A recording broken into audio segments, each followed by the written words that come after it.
Good morning, afternoon and evening. This is the conference operator. The European School of Oncology welcomes you to their 308th Grand Round. Today's session is Teenage, Young Adult Cancer, Most Relevant Problems in Cancer Care, held in collaboration with IANS. Questions will be received by Mrs. Pia Solsen of the Aarhus University Hospital, Aarhus, Denmark, who will discuss them with Mrs. Maria Cable, of the Coventry University, Coventry, United Kingdom, and Mrs. Nick Pettit, of the Teenage Cancer Trust, West Midlands, United Kingdom. I will now hand over to Mrs. Maria Cable and Mrs. Nick Pettit. Mrs., your line is now open. Good evening from the UK. My name is Maria Cable and I'm a Senior Lecturer and Course Director at Coventry University, which is in the Midlands of England. I'm also on the education group of the European Oncology Nursing Society, and it's my absolute privilege to be here today to talk to you about some of the teenage and young adult cancer challenges in the UK. And I'm also very pleased to be joined by a clinical colleague, Nick Pettit. Hello there, my name is Nick Pettit and I'm the Teenage Cancer Trust lead nurse based at University Hospital Birmingham. And I also work alongside Maria here at Coventry University delivering teenage and young adult education. So we're delighted to talk to you this afternoon or this evening about some of the issues that we're facing here in the UK in terms of teenage and young adult cancer care. They'll not be unique to the UK, although we are perceived as having a very specialist approach to looking after teenagers and young adults with cancer, and we're very happy to share that with you. So this afternoon we will discuss age and adolescence, as it's very key in teenage and young adult cancer care. We'll talk about some of the statistics around teenage and young adult cancer. They'll predominantly be from the UK, but we will allude to some of the other statistics that are out there.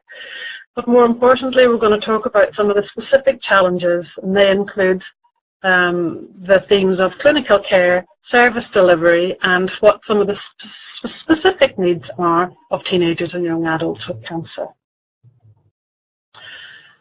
So, who are we talking about? Adolescents, youth, teenagers, young adults, young people? I think I've just used about 5 phrases that all describe those that are neither children nor adults. Young people. So we have mixed terminology. In the UK, we talk about teenage and young adult cancer care, but in Europe, in the States, and in Australasia, we will hear people talking about AYA care, adolescent and young adult cancer care. So essentially, it's talking about an age range of people. So if we try to define the age of adolescence, when we look at the World Health Organization's perimeters of adolescence, we see that they describe young people as those that are between 10 and 24, adolescents as those who are 10 and 19, and youth is defined as those that are between 15 and 24 years of age. So you can see it seems to sit somewhere between 10 and 24 years of age. However, when we start to look at that in terms of cancer care, it gets slightly more interesting. Our Australian colleagues determine that age range to be between 15 and 25, and that goes up to 15 to 39 in the States. Canada goes as far as 29. Europe, and some European countries, they'll go from 15 to 42, but in the UK, and for the purposes of this talk, and for the services that we provide, we particularly talk about the age range of between 13 and 24.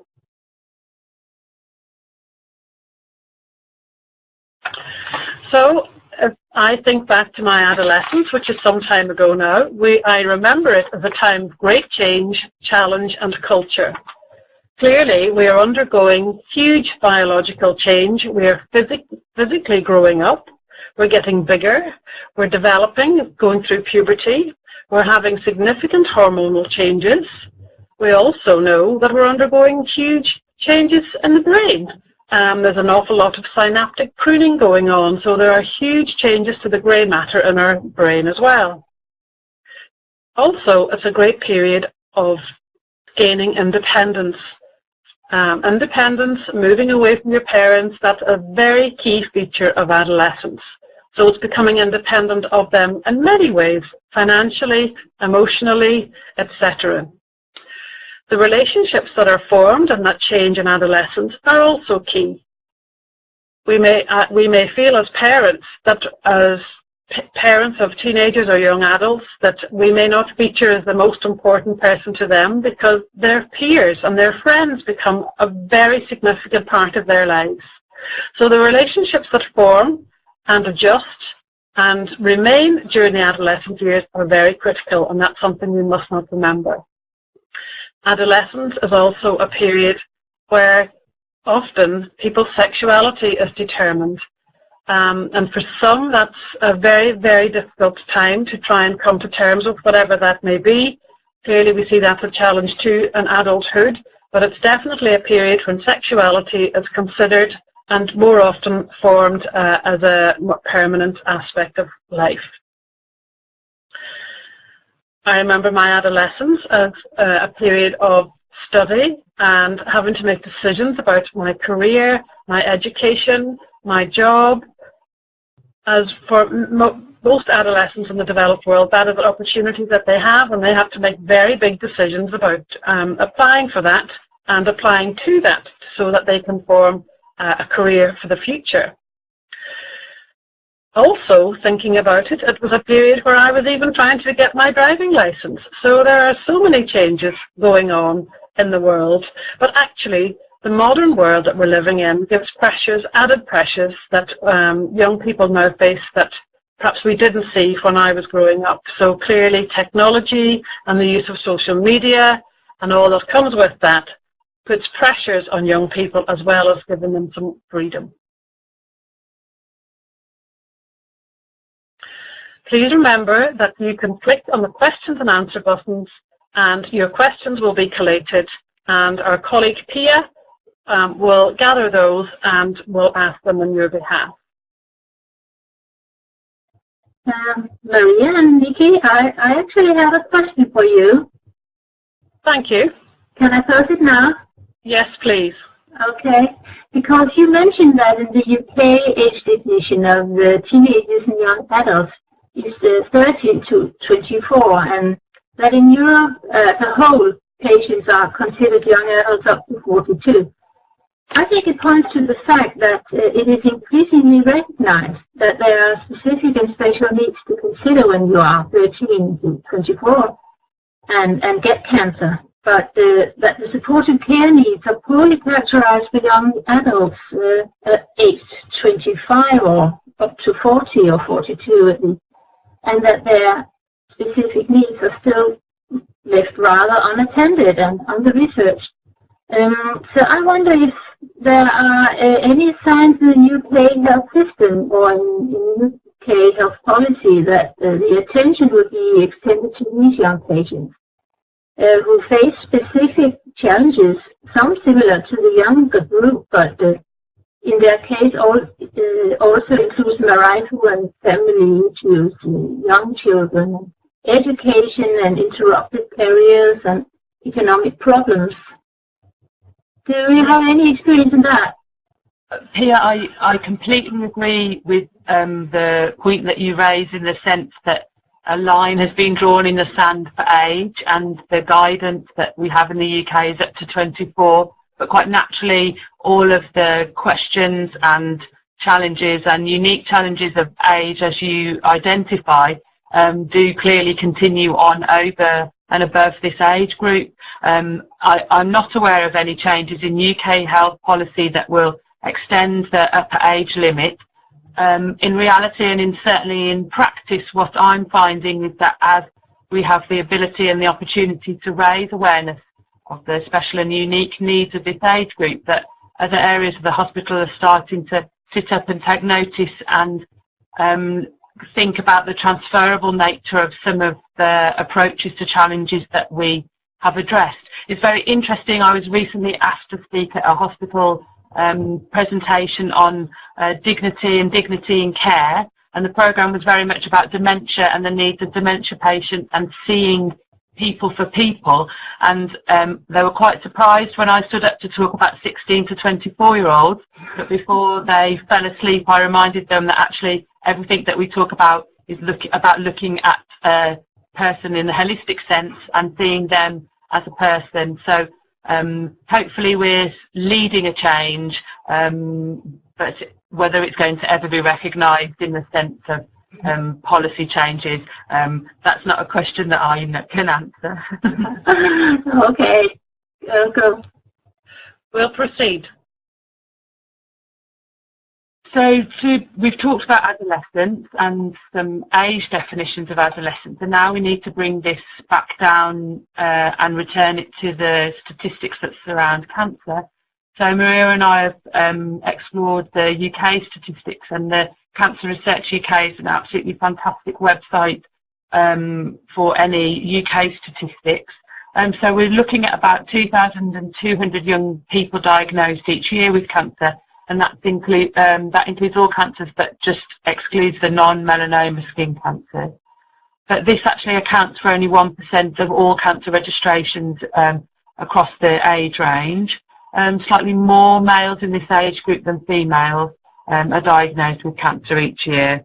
If we think about the incidence throughout the EU, it rose quite dramatically in the 1990s and then has stabilised in the last decade for men, but for women actually incidence in women has risen by about 10%.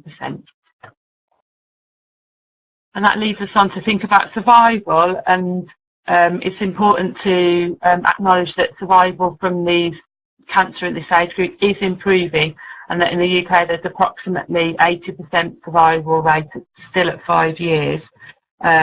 And this rate, if you look across Europe, this can range up to 92% in Iceland, and this is slightly higher survival rates in females than males. But it's important to acknowledge that the survival rate for this age group is significantly lower than for those in paediatric care and for those under the age of 16. Although we need to draw the attention to the fact that there is considerable variation in survival between diagnostic groups. And the next slide shows graphically some of the variation and the changes since the early 1990s in the UK. The most important thing to take from this slide is the fact that the soft tissue sarcomas has not changed significantly at all, and survival still remains quite poor from these. When we talk about survival, unfortunately, we need to talk about mortality in addition to this. And we know that in the UK that cancer is the leading cause of death after accidental death. And that approximately 310 young people die from their cancer each year. And that within this, it's the brain and CNS tumours that are the most common cause of death.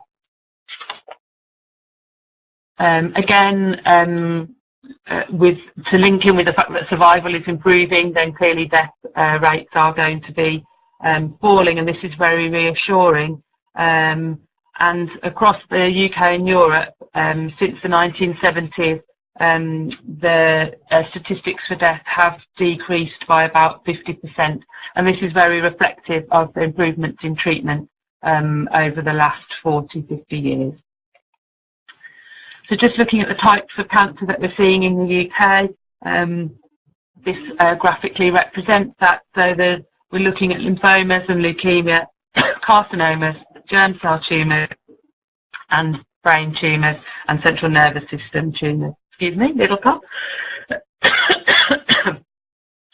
There's been some work to look at the causes of these types of cancer in the age group. I think it's important to acknowledge that young people get a whole range of cancer. Some of them get very paediatric type cancers, and some get very generally adult defined cancers. And there are some thoughts as to why this occurs. We know that the increase in UV radiation has shown increases in melanoma, excuse me.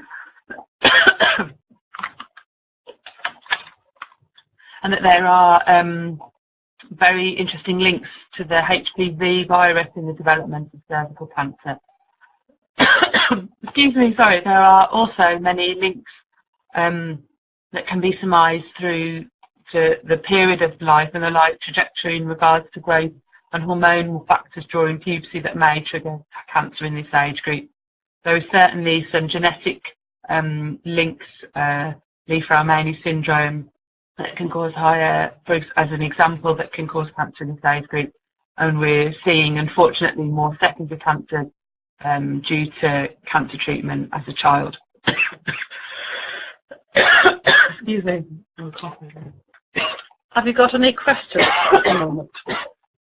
Any questions, Pia? No, there are still no questions coming in, but okay. I can still put another one for you. Are you ready to have a question from me? I'll progress, shall I? Okay. Or have you got a question? Sorry, Pia. Yeah, I have a question for you. Yes. I think it's interesting to know if you know or think that the public awareness and national and local policies could help to decrease the time to diagnose in teenagers and young adults. Is something done about this in the UK? I think we're trying to tackle that in a number of ways, and I think we'll come on to that later on in the presentation, because that is an issue for these young people. I think some of the charities are taking up that baton and trying to raise awareness that teenagers and young adults actually do get cancer, because many people would never even consider that would happen. In the UK, we have, I suppose, very, very recently in the past, since, say, April time, we've had a very high-profile case of a young man who has sadly passed away from his cancer, and he set up a Facebook campaign to raise £10,000, and a particular comedian picked up what he was trying to do and carried on Facebook, and actually he went on to raise £5 million for the Teenage Cancer Trust. But more than that, he raised awareness of obviously of what the charity's trying to do, and awareness that teenagers do get cancer, and sadly for him, teenagers will succumb to the disease. So that was something we could never have planned. And I also know that it's very difficult trying to do some work with GPs, but GPs are, if in their career they will only possibly ever see one teenager and young adult with cancer in their lifetime. So we're trying to balance that with an ever-changing health system, and in fact today in the UK they launched another major change to the NHS and the way that it works. So it's ever-changing, and sometimes we continue to fall between the gaps. But I understand the reason for your question, and we face similar issues here. Yeah. Yeah, okay. Okay. Right. So just to talk about some of the clinical challenges that children or teenagers and young adults face, is that the survival rates for teenagers and young adults are less improved compared to those for adults and children, and we wonder why that might be, and we'll explain why that might be. The incidence in it is also rising. I think we can see that there's a general increase in people and young people getting cancer. One of the reasons that the survival rates may be less favourable is that actually access to clinical trials is poor. Often clinical trials have a cut-off age in children up to 16, and for adults they'll not start until 18. So those between 16 and 18 can fall short of a clinical trial and a child protocol or an adult protocol.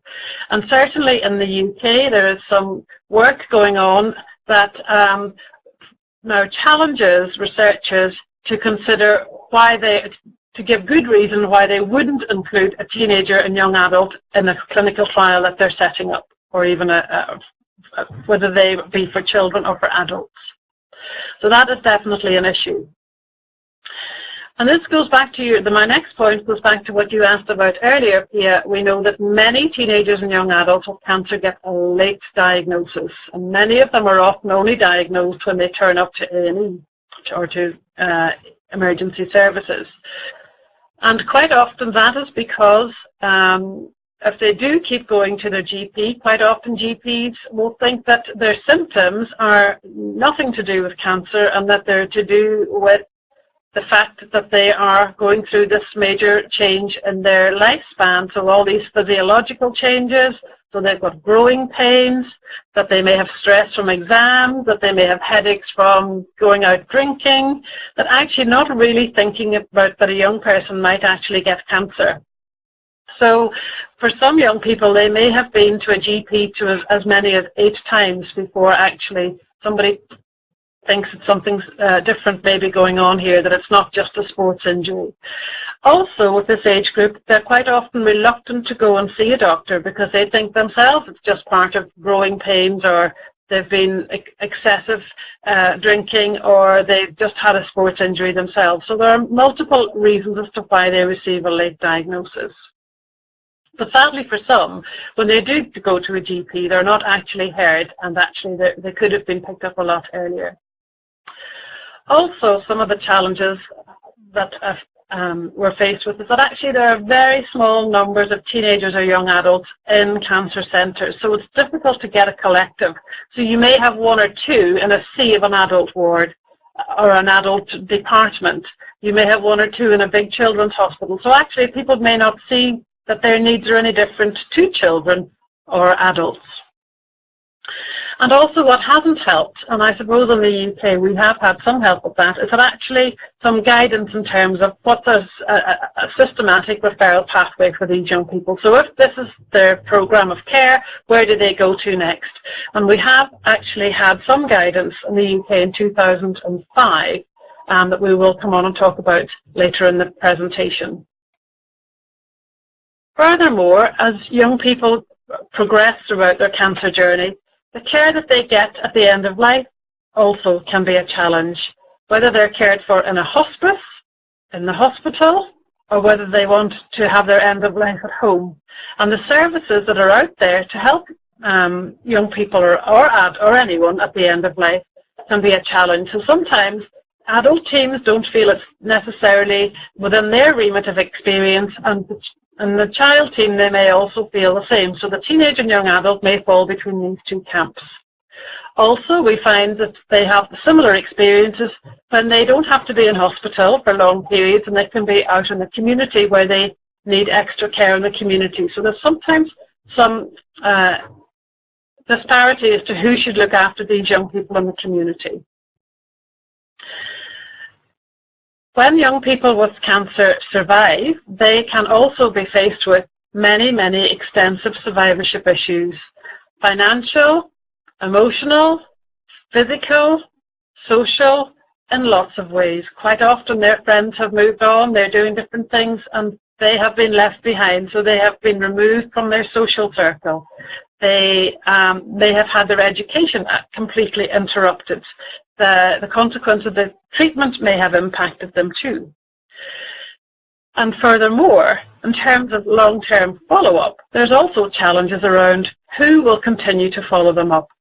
Will it be an adult team, and at what point will they have to transition into that adult team? So if, for example, you spoke earlier, Pia, about these young people, once they get to 24, who looks after them if they've survived cancer when they're 25?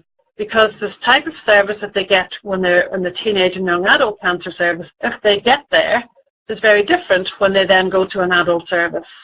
They may not appreciate the age-appropriate aspects of that care.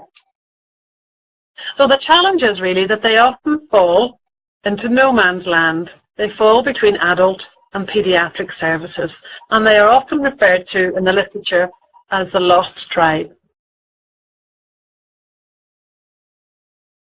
So to guide us with our service delivery in the United Kingdom, this document came out from the National Institute for Clinical Excellence in 2005. This is clearly gold standard framework guidance for us to work towards. Well, it's interesting to note that any guidance with regards to how services were measured against this took a further 5 years before it was released.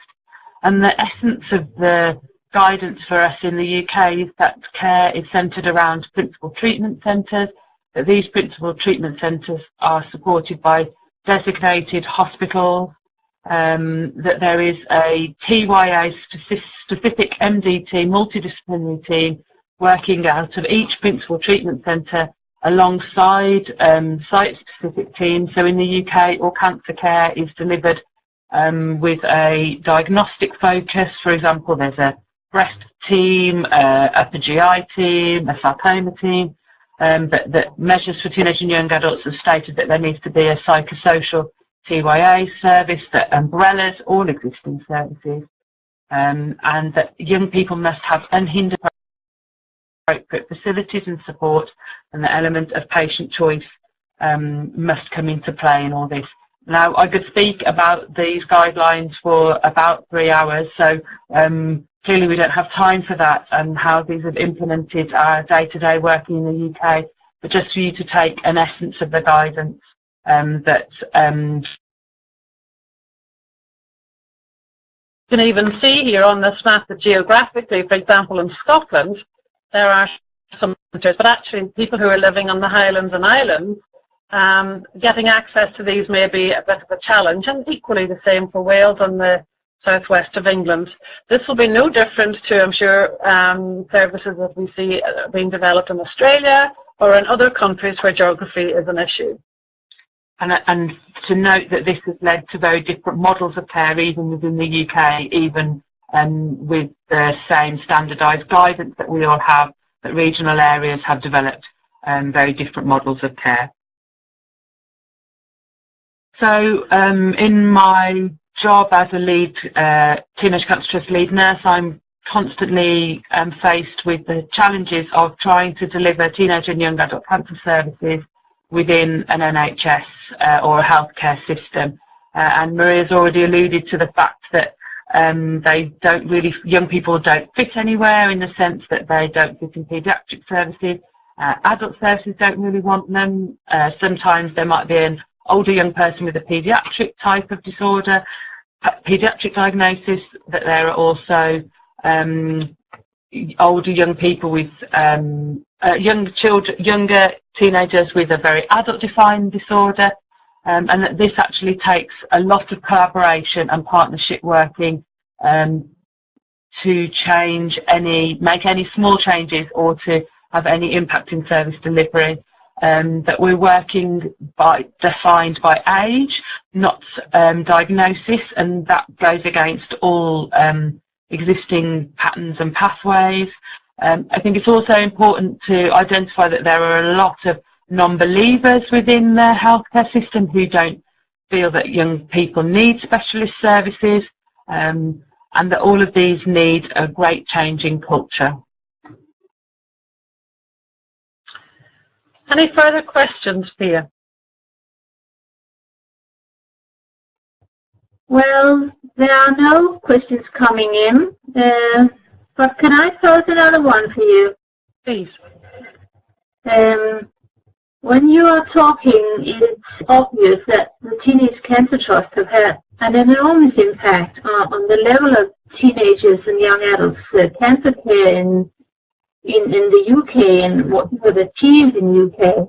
Do you think that the existence of this organisation have had decisive influence on the health policy for teenagers and young adults in the UK as such? Sure. Yeah, massively.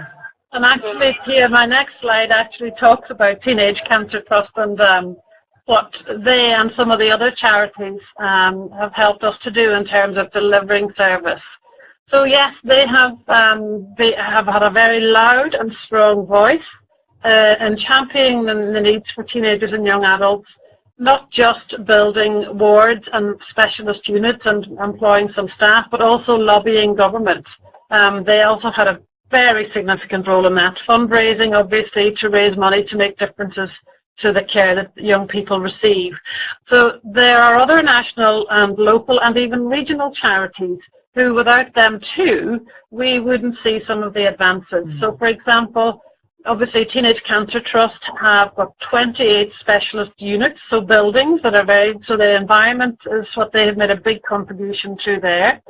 They and some other charities will fund specialist staff, so for example, clinical nurse specialists, For example, Nikki's Post is funded by Teenage Cancer Trust.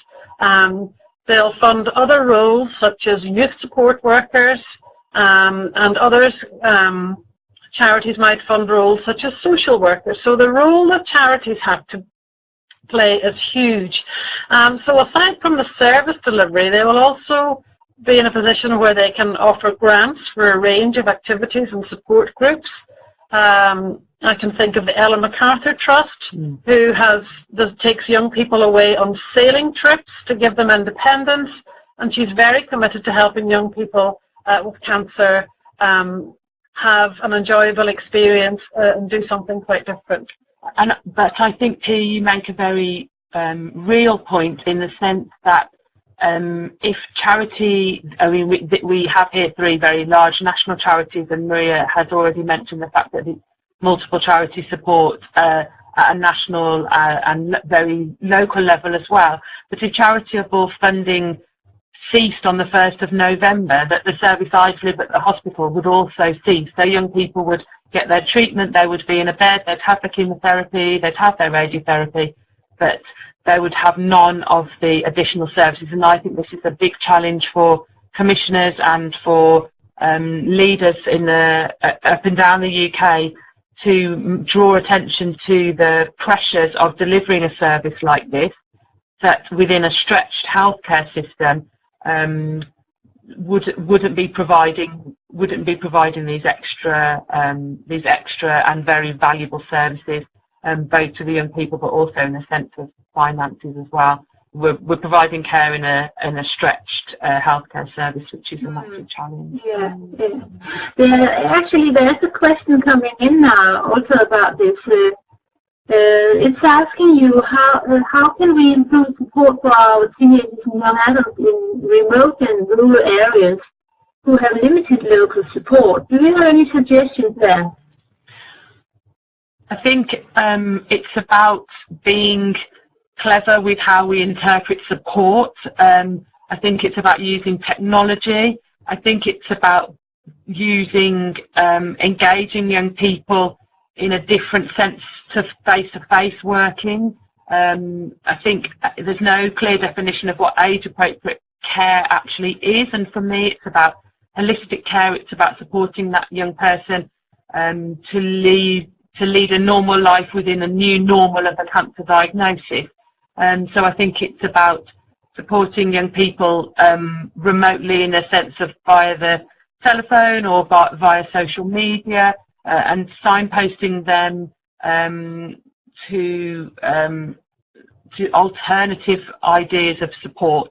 Not everyone can travel, has the funds to travel, or even needs to travel. So, for example, treatment pathways might not even take them to a specialist centre for treatment. They may just have surgery locally and then be discussed at a young adult MDT and then not need any more input. So I think it's about trying to be clever with what you can do and not being distracted necessarily by an environment as the be-all and end-all for age-appropriate care. And I think it's fair to say too that we're doing some evaluation at the moment where not every young person will get into a teenage cancer centre.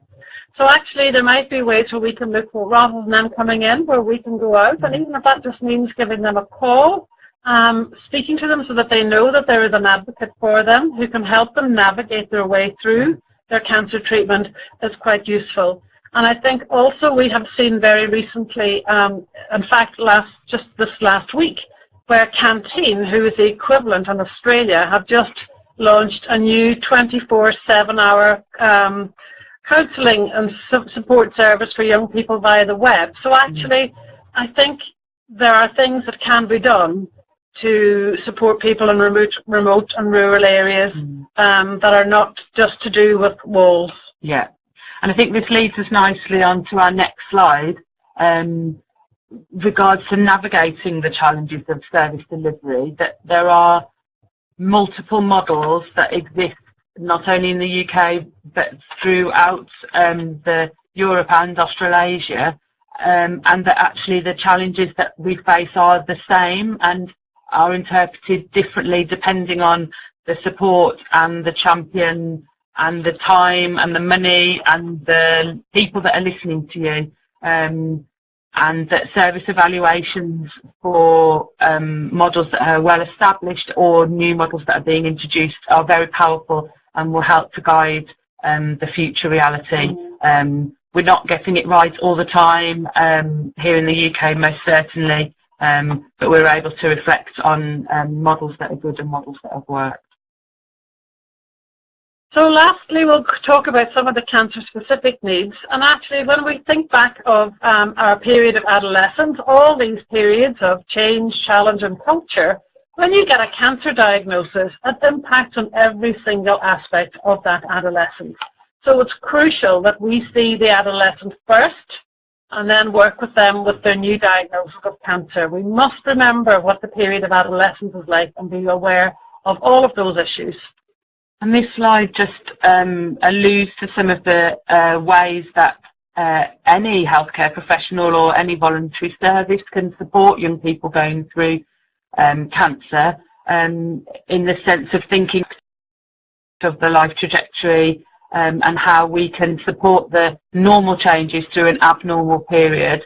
So it's things like acknowledging the biological changes, for example, puberty that are happening, letting young people know that if they've just started periods, their periods might stop, or acknowledging that the changes in their body might be increased or decreased. I think it's about services addressing with regards to hormones to make sure that fertility is considered, and growth and the impact that hormones have on a healthy young person, and how that is impacted when cancer and its treatment strikes that young person. I think it's making care and making services fit to young people. So, for example, with regards to the changes that are happening within the brain and the way that young people process their lives, make decisions, that as a TYA professionals we acknowledge and support the fact that at the beginning of a year of treatment they might be able and in a position to make decisions in one sense, but that may change within a year because of the very nature of the changes that are happening to their body regardless of their cancer treatment. Their independence, Maria and I like the phrase about growing up and growing down, and that some of these young people will be fighting for their independence, but then actually when they're feeling unwell, they just want a cuddle from their mum, or they want a cup of tea made for them rather than battling to get to the kitchen themselves.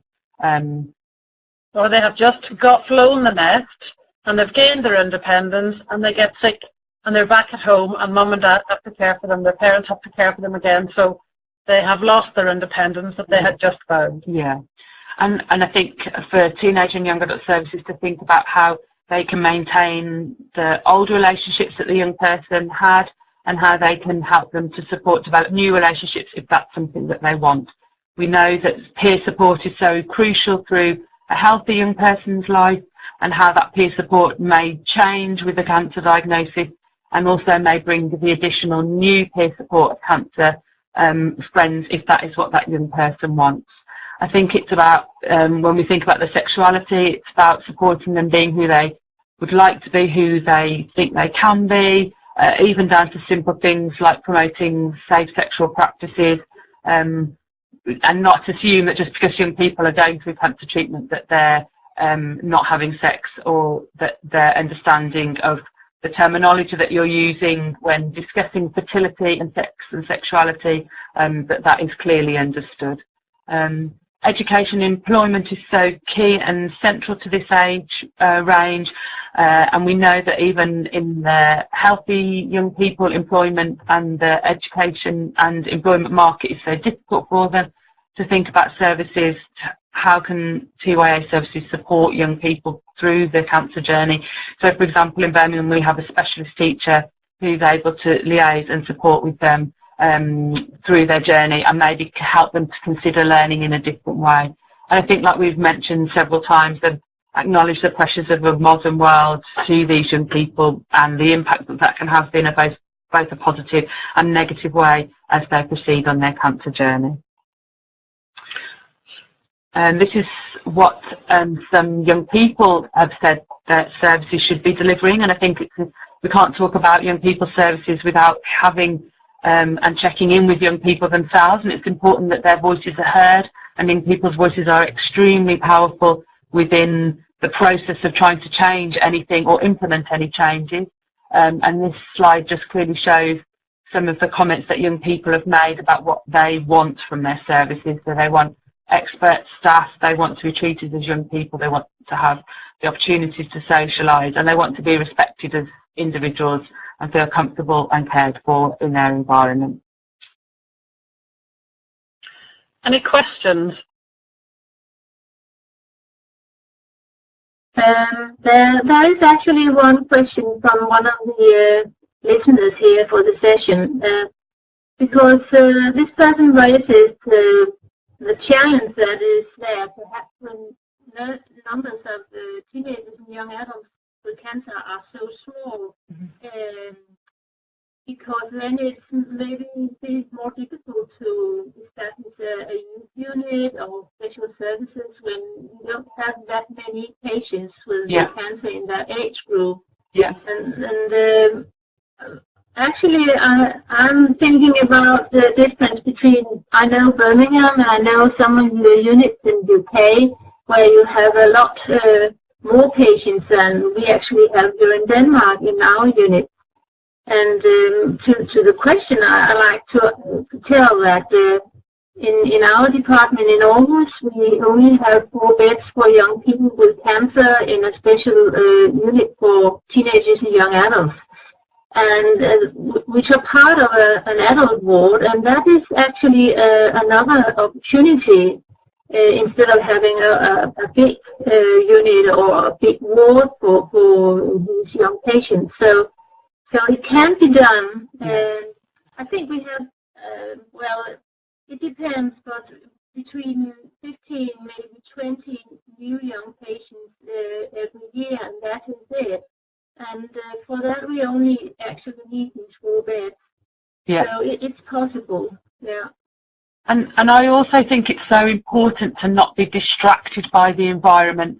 I sometimes think the units can be very distracting from the care that is actually being delivered, and I think if you have the right team and the right people and the right approach, you could be anywhere, in a bus stop or in a empty room with white walls, but if you have the right team, then that's what's important. So don't be distracted by the lack of environment, because you have non-believers who say, oh, young people just need a side room and a games console. Well, actually, we know that they need so much more than that, and that is often not the priority for them. So we're very lucky to have units because we have numbers that can support them, but I would lose my unit before I lost members of my team. Yeah. Oh, I agree with you, yeah.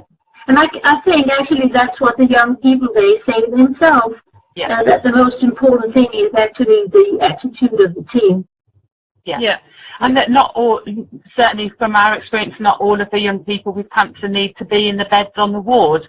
Services are structured within oncology, haematology, so our mainstays of treatment are chemotherapy. That's the right place for those young people to have their chemotherapy. But if you've had a brain tumour and you're about to have massive neurological surgery, then clearly the best place for your care is on a neurosurgical ward, not with a load of chemotherapy nurses. You need the age-appropriate needs shouldn't overtake the actual needs and the expertise that is required for their cancer diagnosis, and that's very important. We as a teenage and young adult professionals can easily visit a neurosurgical ward to support that young person, and I'd much rather do that than pluck them out of their highly trained, skilled environment and plonk them into a room that had good coloured walls, a free TV, and open visiting, for example. Yeah, I agree, yeah. And I think also we've got to, I think if people understand what we mean, the key features of adolescence, then they are in a better position. So even using some of the assessment techniques, some of the assessment tools, and many are under review and under development, but thinking about what adolescents and young people are going through, thinking about their social behaviour, thinking about their risks of concordance, thinking of their education, and all of those issues are really central. So thinking of those things first and then building care around that. And I think certainly as a teenage and young adult champion, a lot of my role and the role of my team is actually supporting non-TYA professionals to provide care to young people in their care. So it's about supporting those professionals to say, yes, it's fine, don't worry that that young person is reacting like that, this is very normal. It's about providing that reassurance to support more professionals and look after young people where they are. I'm going to move on, Pia, because it's time's going on. So central to that is the essence of multi-professional working. And if we think of the words of Henry Ford, coming together as a beginning, keeping together as a process, and working together as a success. And obviously it took us a long time to get to where we are today. So in the UK, so this will evolve, and it does evolve, and it continues to evolve. And this is clearly a key feature of TYA cancer care, everybody realising that they can make a different contribution. So not just in their practice, but also in terms of our learning, and education is key. So learning that we learn with, from, and about each other. And that the job is never finished. So just because you have a service, you know, you might have a physical environment, or you might finally get key posts or key people driving something, that the job is never done, and that the situation changes all the time. So the working together for success is never ending. We may tick the box, but there's always new boxes coming to be ticked. And also I think it's having the right people in that team. It only takes one or two people to really drive that change. So in the UK, we have some useful organisations who help us with education, or not just in the UK, but some useful organisations that are really recognising the needs of teenagers and young adults with cancer. And the first on my list here is a group called TYAC, and that's actually for professionals, and anybody can become a member of that. It's not too expensive, and they have a brilliant website, and they also run educational events.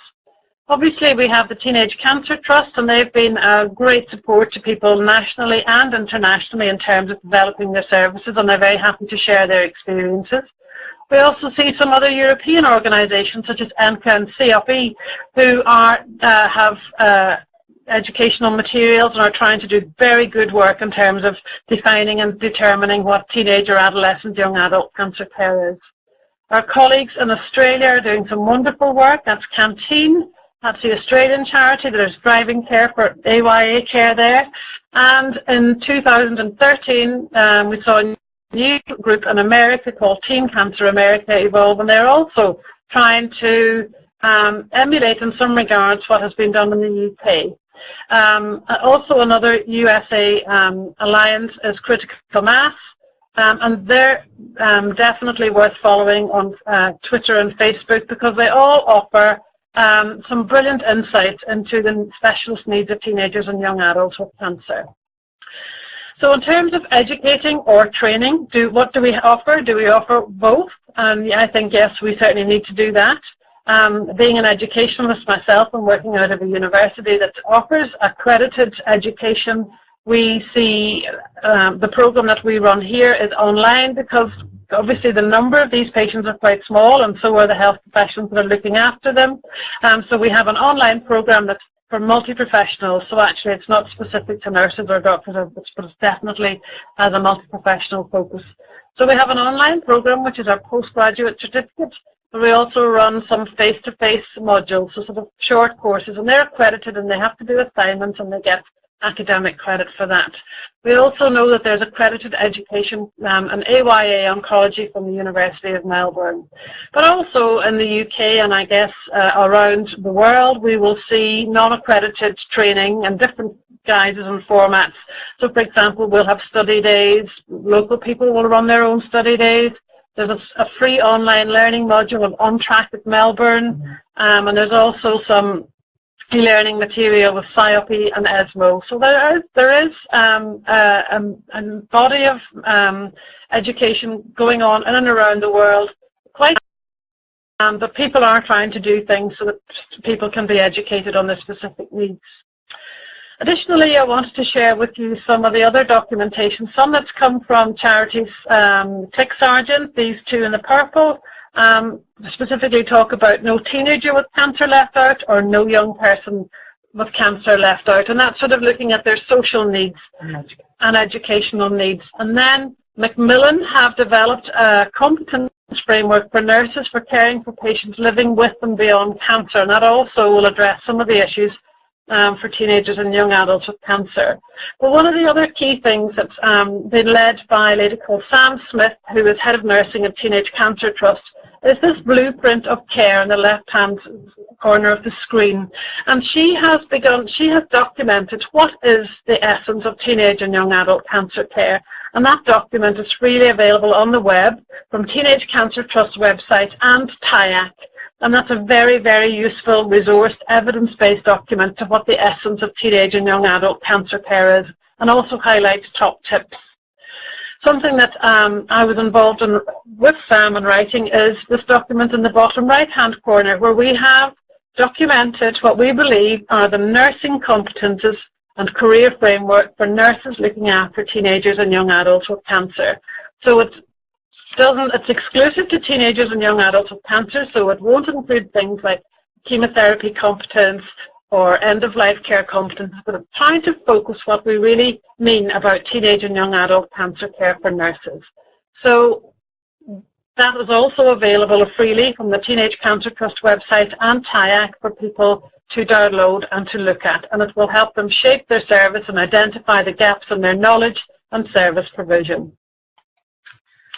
And this slide is just to draw your attention to a piece of robust evidence-based research that is currently recruiting in the UK to look at whether specialist services actually add value. I would strongly recommend that you visit the Bright Light website. So it's all very well those of us that are involved in specialist services saying, oh yes, specialist services are wonderful and add value, but where is the actual evidence base? And this enormous piece of research that's across site nationally throughout the UK, working collaboratively with centres, and that's both principal treatment centres and designated hospitals and local hospitals. It was trying to capture every newly diagnosed young person with cancer and then follow them on their journey at key points to look at their experiences up to 3 years out from a diagnosis. So what actually is the association between specialist treatment and TYA services and young people, and also looking at the cost that may be involved with that, and also at carers. So an incredibly valuable piece of research. We're all waiting for the outcomes of that. Yeah. So just to summarise, we were asked to look at some of the challenges of delivering age appropriate care, and I think it's important that we acknowledge that patient numbers are small and that the care that these patient group needs is complex and is expensive. And we know that traditionally and ongoing, young people are treated with either children or older adults, and that actually age-appropriate units are a relatively new approach to care. We know that geography can make care difficult, and that we don't always know where the young people are, and that these young people don't necessarily get into specialist services, and that we know that support and care is not equitable throughout the UK or indeed anywhere. And that we know that teenage and young adult cancer is a new and emerging specialty that is not always recognised, and that there are political challenges that lie within this, and as we've alluded to, that they are ongoing challenges and will continue to be challenges for us. So sort of lastly, really, what are the take-home messages? Well, for us, I think primarily it's important that you see the young person first with cancer second. That's really crucial, particularly because of the age and stage of life that they're in. Also, what's very powerful are young people's voices. They are very powerful and very loud, and they can be very articulate, they can tell a very powerful story, and they can really help you lobby for change.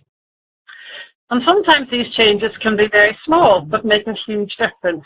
Some of these changes, such as not having an early morning routine on a ward like you normally would have on an adult ward or a children's ward. not difficult to implement, but really worthwhile and makes a big difference to young people. Do you think of any other small I think there's loads of small changes. So even just seeing the young person for a young person, trying to make the hospitals fit the young person as best you can. We can't change the big things, but you can make a massive difference with the little things. So even just giving them a bit of extra time where you can, or bending rules and boundaries where you can, just acknowledging them as a young person and seeing them as a young person doesn't take any more money or necessarily or more time, and may benefit you massively in the therapeutic relationships that you develop with these young people. I think if you can foster a like-minded community locally, you will travel far, because you can then easily become joined in the international network, and there's a definite momentum growing internationally of trying to really make a difference to teenagers and young adults with cancer in the professional sense. Don't reinvent the wheel where you can. I'm sure many of us have been here for a long time and have experience of what works well and what maybe doesn't work well.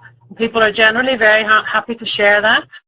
I think just educate, learn, network, collaborate, and be a champion. Absolutely, be a champion. Don't lose heart, because you can make a difference, and you can use the young people to work with you to make a difference.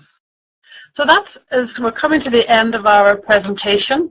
We would really like to thank EONS and ESO for inviting us to give this presentation. It's been a great honor for us, a real privilege for us as nurses to be able to share with you some of our experience and expertise.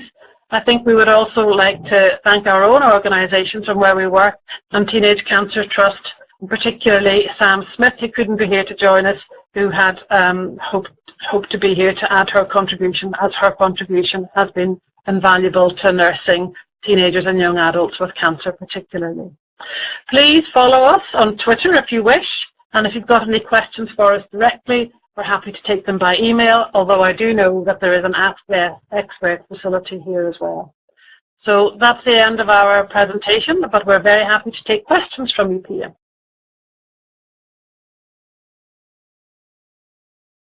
Yeah, I think we need to end the session soon, but I'd like to say that I guess that the challenges you may mention in the care of teenagers and young adults in the UK are the same in most countries.